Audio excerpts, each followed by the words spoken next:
J'ai été impressionné par l'enthousiasme des participants à cette TICAD et on apprécie beaucoup l'hospitalité et le bon accueil et la passion des Tunisiens pour ce sommet est très important qui couvre tout le continent africain. Et hier, il y a eu des entretiens bilatéraux variés. D'abord, la vidéoconférence entre le président de la République et notre Premier ministre. Et ensuite, il y a des réunions entre les deux ministres des Affaires étrangères. Et il y a deux signatures des accords, l'un sur la coopération technique et l'autre sur le changement climatique. Et puis le Premier ministre a annoncé une contribution financière. Non, dans le contexte bilatéral, hier nous avons annoncé une contribution de 90 millions de dollars pour le programme de la protection sociale qui s'appelle le programme Amen, géré par le ministère des Affaires sociales.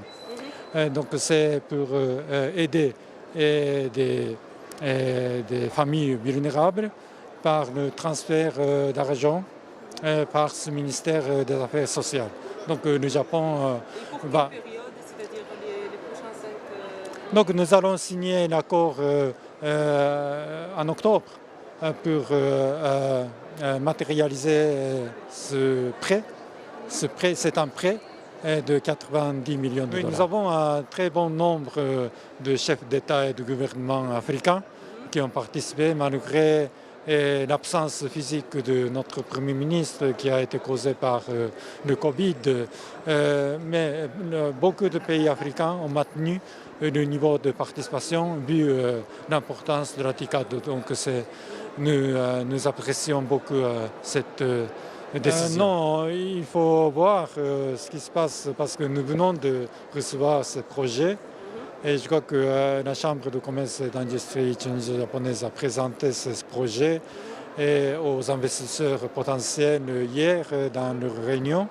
Donc on va voir. Je crois que cet exercice vient de débuter et donc il faut continuer ces échanges et ces contacts et développer des projets concrets. Ils sont très émus par la chaleur, non pas de climat, hein, la chaleur de l'accueil. J'ai accompagné le ministre des Affaires étrangères toute la journée hier jusqu'au dîner et au concert de musique tenu au théâtre roman de Carthage. Il est musicien lui-même, le ministre.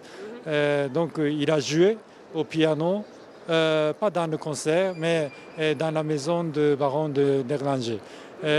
Donc il était très à l'aise, il était très décontracté et il a été très impressionné par le bon accueil par le chef de gouvernement et le ministre des Affaires étrangères, M. Girandi.